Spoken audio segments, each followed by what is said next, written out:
Hello, my shimmering star. I am Amika Diya. Welcome you all to this amazing platform of Tutors Theory. Our today's topic is work education, history and scope. यहाँ पे हम बात करेंगे कि कार्य शिक्षा क्या होती है और इसका इतिहास क्या था या इसके मतलब क्षेत्र कौन कौन से हैं, दायरा क्या क्या है. And this one is the unit 2 of our DLED first year book work education.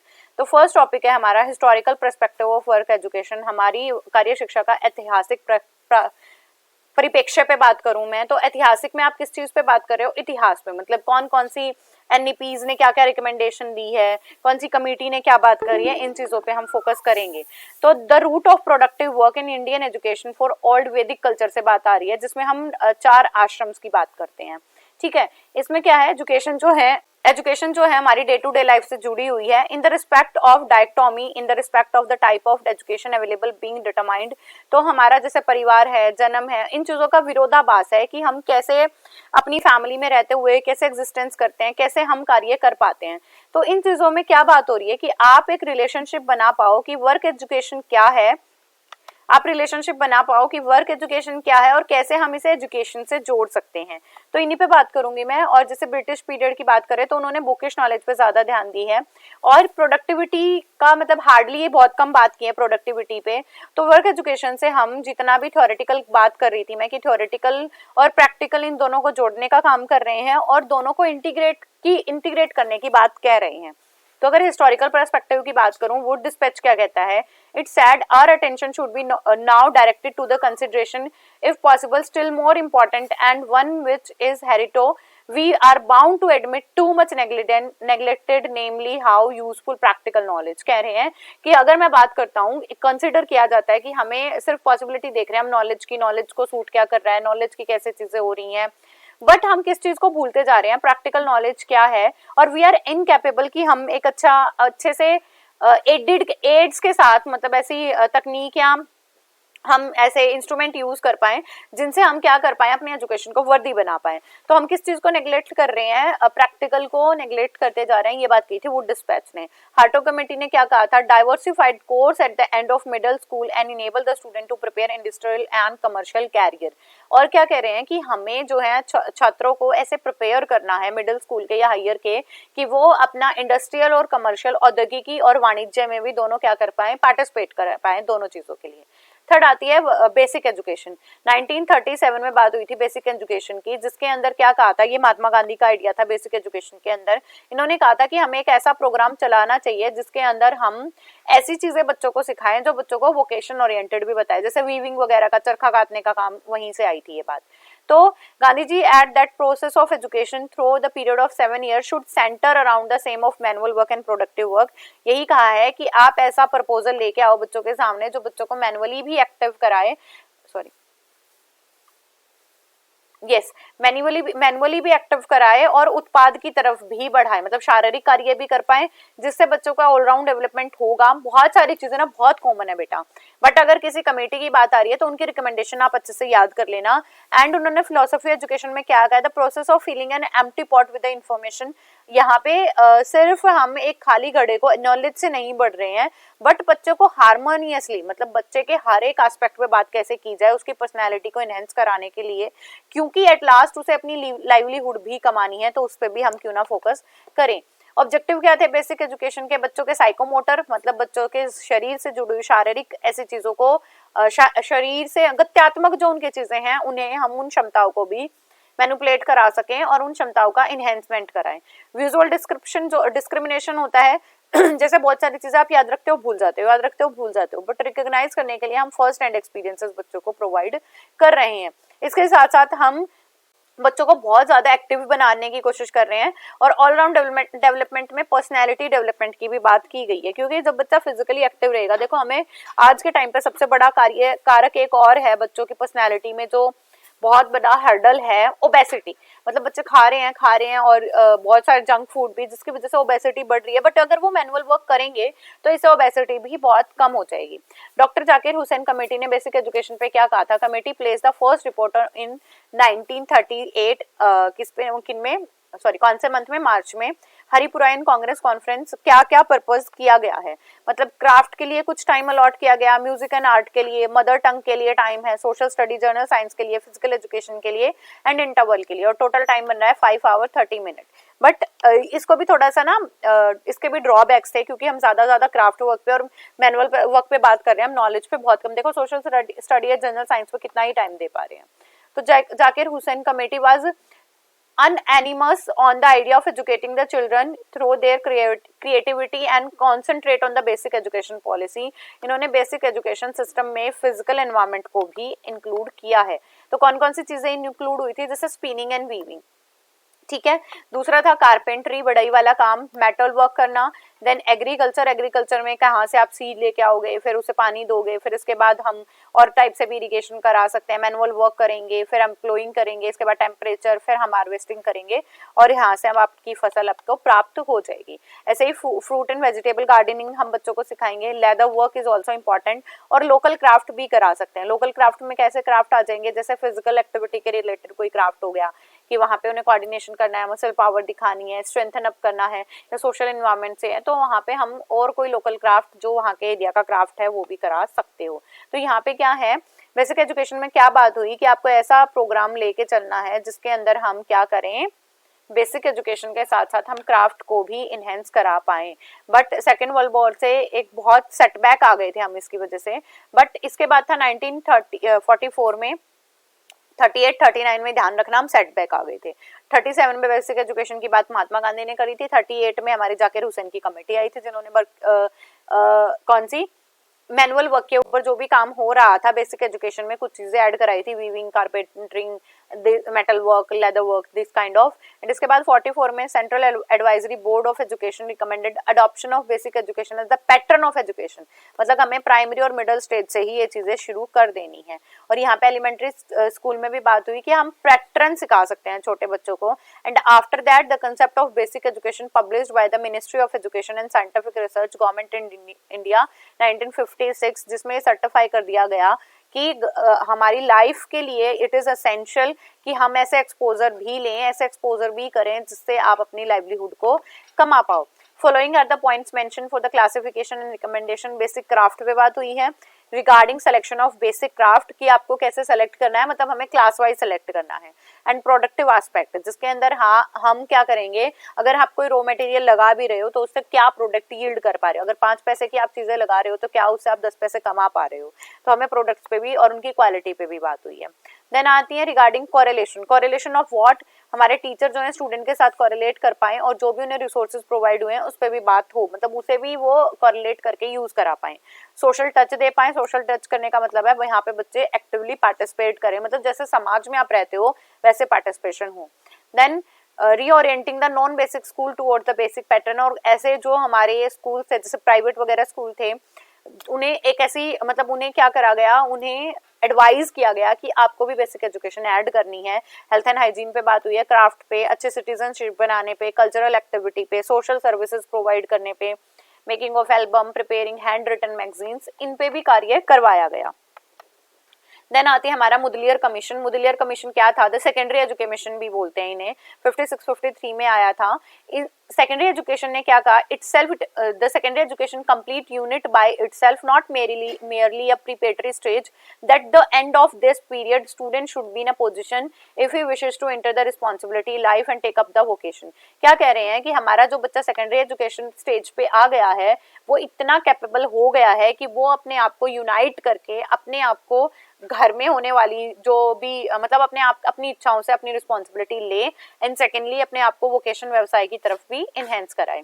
तो इसका रिजल्ट था कि हमें मल्टीपर्पज स्कूल बनाने पड़ेंगे। मल्टीपर्पज स्कूल क्या थे, जिनके अंदर अलग अलग वोकेशंस को भी क्या किया गया है, एडवांसमेंट की तरफ ले जाने की कोशिश की है, या नहीं है तो हम एक्सेप्ट कर रहे हैं। इसके बाद कोठारी कमीशन आया था 1964-66। यहाँ पे क्या बात हुई थी, बेसिक एजुकेशन की बात तो की है इन्होंने, पर ऐसे एजुकेशन की बात की है, कैसी एजुकेशन जो हमारी कैसी हो, इंडिजीनियस हो। इंडिजीनियस का मतलब भारत की स्वदेशी, तो ऐसी चीजें जो हमारी सोसाइटी में क्या कर सकती हैं, बढ़ावा दे सकती हैं। तो हमें साइंस और टेक्नोलॉजी पे बात करनी है और इंडस्ट्रियलाइजेशन लॉन्च करनी है, जिससे भी क्या हो सके, बच्चों को ज्यादा से ज्यादा मैनुअल वर्क प्रोवाइड हो। तो कोठारी कमीशन ने बात की है 4 एलिमेंट पे। लिटरेसी मतलब आप क्या दिखाओगे, साक्षरता बढ़ाओगे। न्यूमरेसी जिसमें मैथ्स या गणित से रिलेटेड है। उसके बाद वर्क एजुकेशन, वर्क एजुकेशन में भी देखो इन्होंने 4 फैक्टर में थर्ड वर्क एजुकेशन को इंक्लूड किया है, क्योंकि हम यहाँ पे ऐसी चीजें भी सिखाएंगे जिससे बच्चा फिजिकली एक्टिव भी रहे। और इसके बाद है सोशल सर्विसेज, समाज की सेवा। तो कोठारी कमीशन ने किन किन चीजों पे बात की, एक तो प्रोडक्टिविटी पे बात की है कि आप स्कूल में ऐसे कार्य कराओ जो बच्चों की प्रोडक्टिविटी इनहेंस करें। वर्कशॉप्स करा सकते हो, इसके लिए आप फैक्ट्री प्रोडक्ट मतलब आप उनसे ओरिएंटेशन करा सकते हो। And according to this commission work education method of integrated education, यहाँ पे वर्क एजुकेशन लाने का एक और मकसद था कि आप एजुकेशन को इंटीग्रेट करा रहे हो वर्क एजुकेशन के साथ, क्योंकि वर्क एजुकेशन आपको सोसाइटी का एक पार्ट बनाने की कोशिश कर रही है। अब सेलिएंट फीचर्स की बात करूं मैं, तो सेलिएंट फीचर्स क्या होते हैं। The work education with effective tool, एक ऐसा टूल है जिसपे आप एकेडमिक बुकिश के साथ साथ कैरेक्टर एंड फॉर्मल एजुकेशन पे भी बात कर पाओगे। मतलब यहाँ पे हम कैरेक्टर बिल्डिंग की भी बात कर रहे हैं। And it will also decrease the gap between the intellectual and the manual work. तो हम जो स्टार्टिफिकेशन हो रही है, मतलब जो डिफरेंशिएशन हो रहा है ना, हम उस गैप को भी फिल कर देंगे। किससे, वर्क एजुकेशन से। किस चीज का गैप, कि जो हमारा गैप था इंटेलेक्चुअल के बच्चे पढ़ाई कर रहे हैं, सिर्फ मैनुअली कोई वर्क कर ही नहीं रहे हैं। इसके बाद आ रहा है it help the entry of youth into the world of employment. इससे जो यूथ है हमारा रोजगार की तरफ बढ़ जाएगा, इनसाइट बढ़ेगी, जिससे हमारे साइंस वगैरह या नेशनल प्रोडक्टिविटी है वो इनहेंस हो जाएगी और हैबिट फॉर्मिंग भी इनहेंस होगी। तो हम एक रिस्पॉन्सिबल वर्कर बन सकते हैं अपने सोसाइटी के, जो रिस्पॉन्सिबिलिटी ले कि हमारे समाज को कैसे आगे बढ़ाना है। ऑब्जेक्टिव की बात करूं तो क्या उद्देश्य थे इस कमिटी के एट डिफरेंट स्टेजेस पे। लोअर पे था कि हम इंश्योर करें बच्चे के इंटेलेक्चुअल के साथ साथ इमोशनल ग्रोथ हो। इसके बाद हम टेक्निकल स्किल्स या क्रिएटिविटी बच्चों में इनहेंस केटर कराएं। देन एनसीईआरटी ने क्या कहा, the 10 year school curriculum framework 1976 में वर्क एजुकेशन को इंक्लूड कर दिया गया, क्योंकि हमें बच्चों को कॉम्पिटेंट भी बनाना है। और विजुअलाइज किया गया किसके द्वारा, कोठारी कमीशन के द्वारा। तो हम बच्चे जो 10वीं तक की पढ़ाई करते हैं उसके अंदर बच्चे जो है क्या कर पाए, मैनुअल वर्क भी सीख पाए, वर्क एजुकेशन को भी सीख पाए। इसके बाद आता था ईश्वर भाई Patel committee, the review committee on the curriculum of 10 year. ये कब आई, 1977 में। और 19 एनसीईआरटी 1976 में उन्होंने बात की थी किस चीज के लिए, कि हम 10 ईयर में अपने करिकुलम में वर्क एजुकेशन को ऐड करेंगे। तो इसमें क्या था, which reviewed the above document 10 year वाला, जिसमें प्रोडक्टिविटी SUPW, ये जरूर से ध्यान रखना, socially useful productive work, SUPW, जिसमें अपॉर्चुनिटी प्रोवाइड की गई कि बच्चों को क्लासरूम के अंदर कम रखा जाए और ऐसे प्रिंसिपल्स हम लेके आए जिसपे बच्चे ज्यादा एक्टिवली पार्टिसिपेट कर रहे हैं। The committee recommended the 3 phrases. क्या SUPW पे क्या काम किया, सोशली यूजफुल प्रोडक्टिव वर्क, क्या काम किया था, वर्ल्ड वर्क, मतलब पहले जानो कि हमारा जो कार्य की दुनिया वो क्या है, उसे ऑब्जर्व करो, इंक्वायरी करो, एक्सपेरिमेंटेशन कराओ एंड टेक्निक्स यूज करो। इसके बाद वर्क प्रैक्टिसेस भी हम करा सकते हैं। देन आता है नेशनल पॉलिसी ऑफ एजुकेशन 86 ने क्या बात करी है, रिव्यू कमेटी बैठाई 86 ने भी। 70 किस पे, देखो 70 ईश्वर भाई पटेल जो कमेटी थी वो हमारी एनसीईआरटी की जो कमेटी थी उसके अंदर बात हुई थी। देन इसके बाद क्या हुआ था, 86 में बात की गई कि जो हमारी रिव्यू कमेटी थी 77 की, उस पे बात कर रहे हैं हम। तो यहाँ पे वर्क एजुकेशन को कैसे कहा गया कि आप कम्युनिटी के अंदर जो काम करा रहे हो, तो पढ़ते हैं एक बार definition. Work experience is viewed as purposive meaning and manual work organising as the integral part of the learning process and resulting in either goods or services useful for the community, and it is considered as essential component of all the stages to be provided through well structured and graded program। क्या मतलब हुआ इस बात का, कि हमें manual work को एक मीनिंगफुल वर्क मानना है। दूसरा, लर्निंग प्रोसेसेस के अंदर ऐड करा देना है। तीसरा, हर एक स्टेज पे ऐड कराना है और ऐसे ऐड कराना है कि इस प्रोग्राम से बच्चे कुछ ना कुछ लर्निंग जरूर कर पाए। यू लगा you it would comprise activity in accord with the interest, ability and interest of the student, कि हमें ऐसे करानी है। देखो ऐसा नहीं है कि बच्चों को बिल्कुल बाउंड कर देना है, बच्चे यहाँ पे अपने इंटरेस्ट के अकॉर्डिंगली अपनी एक्टिविटीज को चूज कर सकते हैं। नेक्स्ट है pre vocational program provided at the lower secondary stage. हमें ऐसे प्रोग्राम चलाने हैं पूर्व व्यावसायिक जिसके अंदर छोटे बच्चों को भी थोड़ा वोकेशन के बारे में आइडिया प्रोवाइड कर देना है। नेक्स्ट आते हैं work experiences has following important points. और क्या पॉइंट्स है वर्क एजुकेशन के, कॉन्सेप्चुअल डेफिनेशन दे पाएंगे, पर्पसफुल ऑब्जेक्टिव काम कराना है और हमें ऐसे कार्य कराने हैं जो मीनिंगफुल भी हो। इसके साथ साथ instil the dignity of labour, मतलब डिग्निटी ऑफ वर्क बना के रखोगे, हार्ड वर्क और कॉन्फिडेंस से बच्चे से काम कराएंगे। And it will organise as a learning processes, और हमें ये ऐसे ऐड कर देने हैं कि हमारी जो सीखने की प्रक्रिया है ना, ये उन्हीं के अंदर क्या हो जाए, ऐड हो जाए। इसके साथ activity are based on the interest, ability and needs of the child, और हमारी जो भी गतिविधियां आप करा रहे हैं वो बच्चे की एबिलिटी, बच्चे की नीड्स, बच्चे की साइकोलॉजिकल नीड्स, इन सब पे डिपेंड करते हुए ही हमें करानी है। देन बात आती है एनसीएफ की। एनसीएफ 2005 क्या कहता है, जो NCF 2005, work education is the institutionalized work in school curriculum will require creative and bold thinking। कैसे कराना है कि हमारा स्कूल करिकुलम था जिसके अंदर क्रिएटिव और बोल्ड थिंकिंग की बात हुई है। Breaks out it stereotype location, कि बच्चों के साथ जो स्टीरियोटाइप, जो रूढ़िवादिता थी, उनसे दूर हटाओ और सोशली एक्टिव कराओ बच्चों को और प्रोडक्टिव वर्क में इंडल्ज कराओ। पेडागोजिकल एक्सपीरियंसेस के साथ साथ हमें ऐसे टूल यूज करने हैं कि जो बच्चों को क्रिटिकली डेवलपमेंट पे भी ध्यान दे, और बच्चों को चाइल्डहुड से एडोलेसेंस की तरफ जा रहे हैं तो फिजिकल डेवलपमेंट पे भी बच्चों का ध्यान रखा जाए। और एनसीएफ क्या कहता है 2005, the curriculum from the pre primary to the senior, pedagogical potential की तो हम बात कर रहे हैं, नॉलेज एक्विजिशन की बात कर रहे हैं, बट हमें मल्टीपल स्किल फॉर्मेशन पे भी बात करनी चाहिए। And a set of work generic competency. Generic competency कैसी कौन सी कॉम्पिटेंसी पे बात कर सकते हो आप, मतलब कौन सी दक्षताओं पे बात करनी है, कौन कौन सी, मैं बता देती हूँ आपको। एक तो हमारी पर्सनल डेवलपमेंट पे, स्किलफुल डेवलपमेंट पे, क्रिटिकल थिंकिंग पे, क्रिएटिविटी पे, कम्युनिकेशन स्किल पे, मोटिवेशन पे, एस्थेटिक पे, एथिक्स पे, हमें ऐसी चीजों पे भी बात करानी है जो बच्चों को इन चीजों में भी कॉम्पिटेंट बना पाए। नेक्स्ट आती है इंपॉर्टेंस फीचर्स। फीचर्स क्या है वर्क एजुकेशन के लिए, इंटरडिसिप्लिनरी एक्टिविटी है, मतलब ऐसा कोई एक पर्टिकुलर विषय नहीं है बट बहुत सारे विषयों के साथ जुड़ा हुआ है। दूसरा, work and academic learning activity are simultaneously and colocated. Colocated का क्या मतलब है, जिसके अंदर बच्चे जो है लर्निंग एक्टिविटी साथ साथ कर रहे हैं, पढ़ाई के साथ साथ एक्टिविटी कर रहे हैं। वर्क इसलिए करा रहे हैं क्योंकि हम एलिनेटेड करना चाहते हैं किसके साथ, वर्क एजुकेशन को कल्चर के साथ। दूसरा, हम प्रोडक्टिविटी करा रहे हैं क्यों, कॉम्प्लेक्सिटी रिमूव हो जाए और हम जो है सिंपल टू डिफिकल्ट की तरफ बढ़ जाएं।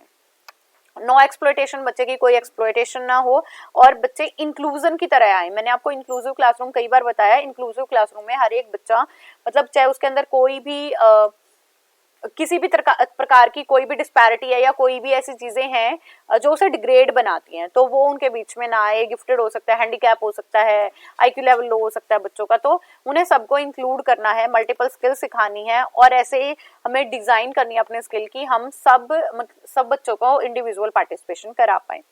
Scope and areas of work education, क्या स्कोप है वर्क एजुकेशन में, तो वर्क एजुकेशन बहुत बहुत बड़ा स्कोप है।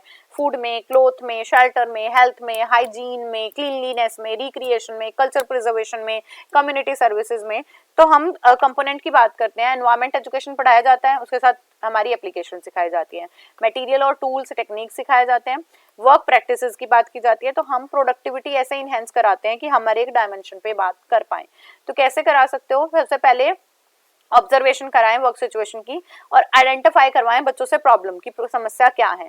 इसके बाद पार्टिसिपेशन करवाएं और वेस्ट जो चीजें थी ना उसे हम कन्वर्ट कर लें किसी अच्छी चीज में, जैसे हम बेस्ट आउट ऑफ वेस्ट बनाते हैं। और ब्यूटी आर्टिकल बनवा सकते हो, इंटीग्रेशन करा सकते हो पेडागोजिकल सब्जेक्ट के साथ हमारा मैनुअल वर्क को। और वर्क एजुकेशन जो है उनके सेंसरी ऑर्गन्स को भी क्या करेगा, इनहेंस कराने की कोशिश करेगा। वर्क एजुकेशन एक्टिविटी, क्या क्या एक्टिविटी है बेटा, एरिया फूड। देखो यहाँ पे मैंने पूरी डिस्क्रिप्शन नहीं दे रखी है और ये इसलिए नहीं दे रखी है क्योंकि आप जानते हो एरिया फूड में क्या क्या हो सकता है। तो यहाँ बच्चों को क्या सिखाओगे, आप लोकल अपने एरिया के फूड के बारे में बताओ, how they prepared, what kind of spices कैसे यूज होते हैं, कौन से ग्रेन्स इसके अंदर यूज हो रहे हैं, प्रिपरेशन कैसे हो रही है, टाइम कितना लग रहा है, तो ये एरिया फूड के अंदर आ जाएंगे। इसके बाद आती है हेल्थ हाइजीन, तो हेल्दी रखने के लिए बाथिंग करनी है, क्लीनलीनेस का ध्यान रखना है, फैमिली के साथ रहना है, अच्छी वेजिटेबल खानी है, फ्रूट्स लेने हैं, एक्सरसाइज करनी है, ब्रशिंग करना है, हैंड वॉश करने हैं and drink a lot of water. इसके बाद आता है शेल्टर। अब जिस भी एरिया में रहते हो ये हमारे टीचर्स की रिस्पॉन्सिबिलिटी है कि उस एरिया में कैसे शेल्टर मिलते हैं, किन किन चीजों से मिले हुए हैं, what are the types of shelter, इनके बारे में बात की जाए and how these shelter are helpful for us. जो मैं ये पॉइंट बेटा बोल के बता रही हूँ आपको लिखने हैं। क्लोथिंग की बात करूंगी तो कौन से सीजन में कौन से क्लोथ पहने जाते हैं, क्यों पहने जाते हैं, हाउ दे मेक्ड, या इनके पार्ट्स क्या है, मतलब सब पार्ट्स क्या है, इनके बारे में भी आप बात करोगे। इसके बाद आते हैं एरिया कल्चरल एक्टिविटी, डांस हो सकता है, म्यूजिक हो सकता है, रिक्रिएशन हो सकता है, सिंगिंग हो सकता है, डिबेट हो सकता है, डिस्कशन हो सकते हैं, तो हम ऐसे रिक्रिएशन एक्टिविटी भी कराएंगे। देन इसके बाद कम्युनिटी वर्क, सोशल सर्विसेज, अपने एल्डर से पूछो, हेल्थ कैंपेन्स चलाएं, मेंटेनेंस प्लांट वगैरह की मेंटेनेंस कराएं। इसके साथ साथ बैंक्स आपको कैसे हेल्प कर रहे हैं, हॉस्पिटल कैसे हेल्प कर रहे हैं, तो आपके सोसाइटी में सोशल सर्विसेज क्या क्या प्रोवाइडेड है। एरिया ऑफ एनवायरनमेंट, क्या होता है एनवायरनमेंट, प्लांट्स एनिमल्स कैसे पार्ट हैं, बायोटिक क्या है, नॉन बायोटिक क्या है, एनवायरनमेंट को कैसे प्रिजर्व किया जाता है, कंजर्व कैसे करोगे, नेक्स्ट जनरेशन के लिए इसे कैसे बचा के रखोगे, और एनवायरनमेंट को, पोल्यूशन को रिमूव कैसे किया जाएगा। अब बात आती है मिथ्स अबाउट वर्क एजुकेशन। हमारी वर्क एजुकेशन के ऐसे कुछ मिथ्स भी हैं जिन्हें ये माना जाता है कि वर्क एजुकेशन तो वेस्ट ऑफ टाइम है, हमें नहीं करानी चाहिए, वर्किंग आवर्स ले जाएगी है हमारे। बट इसके साथ साथ हमें बताना है कि हमारा जो वर्क एजुकेशन है बच्चों को इकोनॉमिकली, सोशली और उनके स्टेटस को भी इनहेंस कराने की कोशिश करता है। तो कौन कौन से मिथ्स हैं, देखो पहली बात है ये पहली डेफिनेशन पढ़ते हैं। Firstly the primitive society there was no dichotomy between the education and work. Firstly the primitive society there was no dichotomy between the education and work, कि यहाँ पे आदि समाज में शिक्षा और काम के बीच कोई द्वंद्व नहीं था। बट जैसे जैसे हम आगे बढ़ते जा रहे हैं ये बोला जा रहा है कि जो मैनुअल वर्क करते हैं ना वो कम कमाते हैं या तो उनकी रिस्पेक्ट कम है, but these are also the process of our livelihood. Colonial system ने क्या बात की, जब कॉलोनी या उपनिवेशिक बनने लग गए तो intellectual worker and manual worker में दोनों में बात मतलब दोनों को अलग अलग कर दिया गया। यहाँ से पॉलिसी आई कि जो मैनुअल वर्क करते थे उन्हें मैनुअल वर्कर बोला गया और जो इंटेलेक्चुअली वर्क करते थे उसे इंटेलेक्चुअल बोला गया। बट यहाँ पे भी बात की गई कि आप ऐसे दोनों कार्यों के गैप को जो है फिल कर पाए। इसके बाद no another myth that manual work is associated with gender.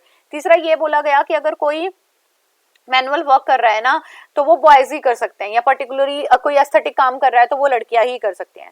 इस गैप को भी भरना है। और जो सबसे बड़ी बात मैंने आपको शुरू में बोली थी कि हमारा वर्क एजुकेशन तो टाइम वेस्ट कराता है, पेरेंट्स का भी मानना है वो ना हो। मैं आपको कुछ मिथ्स बताऊंगी। मिथ है, according to some work education activity do not develop the good social habit. ये माना जाता है कि अच्छे हैबिट विकास नहीं होंगे। बट अगर आप वर्क एजुकेशन पे बात कराते हो तो बच्चों की पंक्चुअलिटी बढ़ेगी, रेगुलरिटी बढ़ेगी, सेल्फ डिसिप्लिन बढ़ेगा, कॉपरेशन सीखेंगे and they will be the responsible one. और मिथ क्या है कि यहाँ से कोई बच्चों को कोई गाइडेंस प्रोवाइड नहीं होती। बट जब अगर टीचर उन्हें अच्छे से ऑब्जर्व कर रहा है एक्टिविटी वो कैसे परफॉर्म करते हैं तो वहाँ पे टीचर गाइडेंस दे सकता है। तो इससे भी बच्चों की इंटरेस्ट जो है बिल्डअप होगा, उसके साथ साथ उनकी एबिलिटीज भी बिल्डअप होंगी। और मिथ क्या है, work education program is only related to the knowledge of agriculture. मतलब ये कह रहे हैं कि सिर्फ एग्रीकल्चर के बारे में दिखाता है, बिल्कुल भी नहीं। It covers all the aspect जो मैंने आपको अभी बताए, एनवायरमेंट, फूड, शेल्टर, इन सब पे बात करता है work education. Next, work education programme should be integrated the productive. तो इसीलिए हमें क्या करना चाहिए, प्रोडक्टिविटी की तरफ बढ़ाएं, क्योंकि अगर आप ऑब्जेक्टिव के साथ साथ काम करोगे तो आपको क्रिएटिविटी पे भी बात करनी पड़ेगी, इंक्वायरी करनी पड़ेगी और बच्चों के अंदर एस्थेटिक सेंस भी इनहेंस करनी पड़ेगी। क्योंकि अगर आप प्रोडक्ट नहीं दिखाओगे, आपने कोई काम किया और आप प्रोडक्ट नहीं दिखा पा रहे हो तो भी वो असेस नहीं कर पाएंगे हम चीजें। इसके बाद आती है रोल ऑफ टीचर। तो टीचर की क्या है, सबसे पहले वर्क एजुकेशन में यही है कि वो बच्चों को एक्टिव पार्टिसिपेट कराए, खुद से सेंटर्ड और रिलैक्स्ड रहे, परफेक्ट रोल मॉडल रहे बच्चों के सामने, कैटलिस्ट फॉर द चेंज। मतलब एज अ पार्टिसिपेंट की तरह वो एक्ट करे बट उसमें वो पार्टिसिपेट ना करता हुआ चेंज की तरफ लेके जाए। जो केमिस्ट्री को जानते हैं वो समझते होंगे कि कैटलिस्ट क्या होते हैं, जो रेट ऑफ रिएक्शन को इंक्रीज कर देते हैं without participating.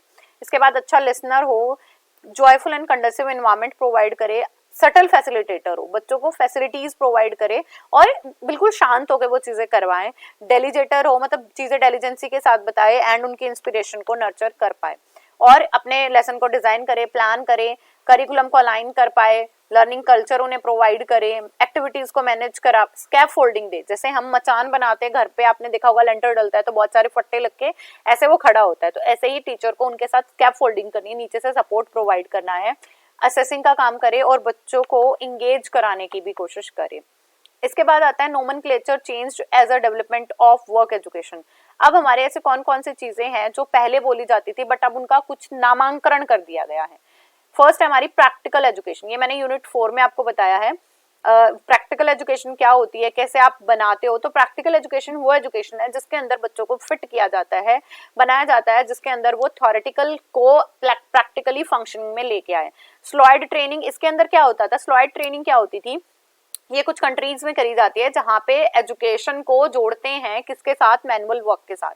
Then manual training, यहाँ पे मैनुअल ट्रेनिंग का मतलब क्या है, जहाँ पे आपको आपके शारीरिक चीजों का कार्य करा के आपको ट्रेन किया जाए। इसके बाद आता है मैनुअल आर्ट्स। मैनुअल आर्ट जैसे आपकी पेंटिंग हो गई, ड्राइंग हो गई, सिंगिंग नहीं सॉरी डांसिंग हो गई। इसके बाद इंडस्ट्रियल आर्ट की बच्चे टेक्नोलॉजी और साइंस से काम कर पाए।